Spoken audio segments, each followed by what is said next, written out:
U današnjem video radu prenosim analizu svetskih medija kako je Srbija za malo nabavila ruski sistem PVO S-400 za vojsku Srbije.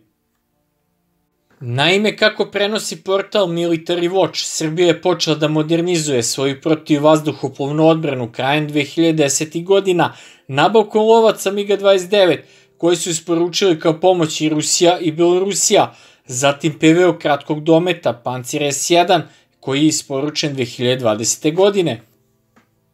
Standard MiG-29 SM, a uz avione istog tipa koje je SFRJ Jugoslavija nabavila od Sovjetskog saveza u drugoj polovini 1980-ih, čine flotu borbenih aviona od 14 aparata.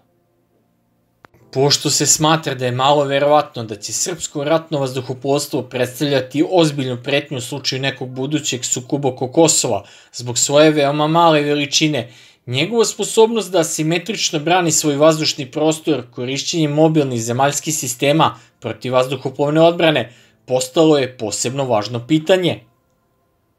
Zbog toga je bilo veoma značajno da Srbija razmatra nabavku najsposobnijeg sistema ruskog ratnog vazduhoplovstva S-400 uz spekulacije o mogućoj nabavci koja je kulminirala raspoređivanjem baterije sistema PVO S-400 u oktobru 2019. godine u okolini Beograda. S-400 čini okosnicu ruske i beloruske protivvazduhoplovne odbrane, a samo u ruskom ratnom vazduhoplovstvu nalazi se preko 60 pukova, a taj broj se znatno povećava njihovom proizvodnjom u Rusiji, dovoljnom za opremanje nekoliko bataljona godišnje. Baterija S-400 koja je bila raspoređena u bazi Batajnica u blizini glavnog grada Srbije Beograda za vežbe simuliranja bojevog gađanja u okviru vežbe Slovenski štit 2019. godine, za koje Ministarstvo odbrane Srbije saopštilo da uključuje upotrebu zajedničke borbene grupe u odbrani od neprijateljskog izviđanja i ofanzivnih akcija. Ministarstvo odbrane Srbije je dalje dodalo da će se takve vežbe protivvazduhoplovne odbrane održavati na redovnoj osnovi, s tim da će se vežbe fokusirati na povećanje interoperabilnosti ruskih i srpskih sredstava za vazdušno ratovanje.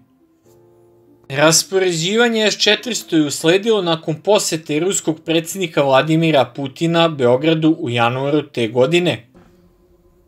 Na tim vežbama je 14 borbenih aviona srpskog ratnog vazduhoplovstva simuliralo protivnika, a svi su bili oboreni u roku od 3 minuta od strane sistema S-400, koji je simulirano ispalio 26 projektila, što je manje od standardne 2 rakete ispaljene na svaku metu.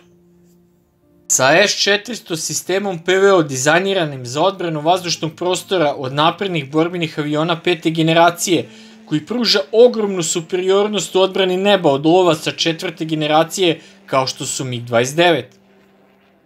Tokom navedenih vežbi predsjednik Srbije Aleksandar Vučić pregledao S-400 i izrazio namere svoje zemlje da nabavi sisteme ukoliko sredstva budu dostupna. Sistem PVO S-400 se smatrao optimalnim za potrebe odbrane neba Srbije, kao i za potrebe Rusije, zbog svoje kombinacije visoke borbene moći i veoma niskih operativnih troškova tokom trajanja u poređenju sa uporedivom sposobnošću protivvazduhoplovne odbrane koji pružaju avioni. To je zbog njegovih daleko nižih operativnih troškova i potreba za održavanjem. Veoma visoka mobilnost i kompaktnost sistema takođe su učinili daleko veći izazov za njegovu neutralizaciju u poređenju sa lovačkim avionima koji zahtevaju fiksne aerodrome za rad, iako su MiG-29 u Srbiji među najboljim lovcima na svetu za korišćenje improvizovanih gerilskih aerodroma sa malo priprema. Sistem PVO S-400 koristi više radara koji rade u komplementarnim talasnim opsezima da obezbede veoma visok stepen svesti o situaciji, uključujući i protiv stealth ciljeva, i razvijeni su imajući u vidu njegovo angažovanje protiv stealth aviona kao što su lovci F-22 i bombarderi B-2. Sistem S-400 upotrebljava više od 6 tipova komplementarnih raketa zemlja-vazduh, uključujući 40 M6 sa dometom od 400 km, otprilike dvostruko više od uporedivih sredstava protivvazduhoplovne odbrane Zapada. Budžet Ministarstva odbrane Srbije, koji iznosi oko 1,1 milijarde dolara, činio je nabavku S-400 izazovnom, a jedan divizion je koštao oko 500 miliona dolara, što bi potrošilo ceo budžet za odbranu Srbije za nabavku naoružanja na nekoliko godina. Zbog toga su srpske vlasti krajem 2010-ih razmatrale kupovinu diviziona S-400 na osnovu dugoročnog kreditnog ugovora sa Rusijom. Međutim, tamo gde je pitanje finansija za nabavku S-400 moglo da se reši, pritisak Evropske unije koja je isticala namere Beograda da pristupi njihovoj uniji i pretnje Sjedinjenih država da će uvesti ekonomske sankcije su odvratile Srbiju od dogovora sa Rusijom. Ubrzo nakon što je predsjednik Srbije izneo namere Beograda da nabavi sistem PVO S-400, specijalni predsjednik Sjedinjenih Američkih Država za Zapadni Balkan Matthew Palmer upozorio je da će odgovor Vašingtona biti sankcije, a Sjedinjene Američke Države su od 2017. godine pretile sankcijama svim glavnim naručiocima ruskog naoružanja u okviru zakona o američkim protivnicima kroz sankcije CAATS-a. Očigledno, kao odgovor na to, Vučić je 6. novembra 2019. godine izjavio da njegova vlada nema nameru da kupuje sisteme PVO velikog dometa. Potvrđujući da Srbija neće nabaviti sistem PVO S-400, Vučić je precizirao o prednostima sistema i onome što je nazvao impresivnim oružjem. Znate, kada imate takvo oružje, niko vas ne bi napao, ni američki, ni bilo koji drugi piloti ne lete tamo gde su S-400 operativni. Izraelski piloti ne lete ni iznad Turske ni Sirije, osim Golanski visoravni. Imamo avijaciju koja je jača nego ikad ranije, jačat ćemo PVO sistemima Pancir i drugim stvarima koje nisu na listi sankcija.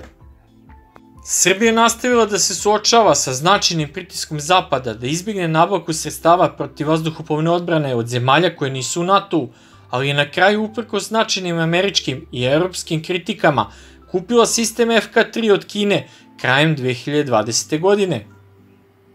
Komponente ovog sistema PVO su isporučene kineskim transportnim teškim avionima Y-20 u aprilu 2022. godine uz neki izveštaj koji spekulišu da je raspored isporuke ubrzan da bi se ojačala PVO Vojske Srbije u vreme visokih tenzija u njenoj južnoj pokrajini.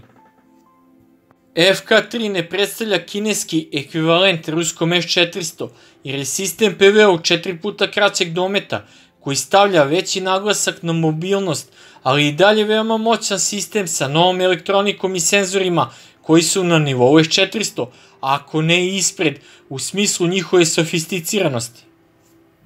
Iako FK-3 ne daje srpskom ratnom vazduhoplovstvu isti nivo svesti u situaciji protiv stealth aviona ili hipersoničnih projektila ili sposobnost da angažuje avione daleko iznad srpskog vazdušnog prostora kao što je to učinio S-400, njegova nabavka ipak unapredila sposobnost Srbije u zaštiti svog vazdušnog prostora, činići ga daleko najmoćnijim sredstvom PVO. Njegova nabavka mu je takođe potencijalno omogućila da služi kao visoko komplementarni sistem sistemu S-400, ukoliko se političke okolnosti promene i sistem PVO dužeg dometa na kraju bude nabavljen.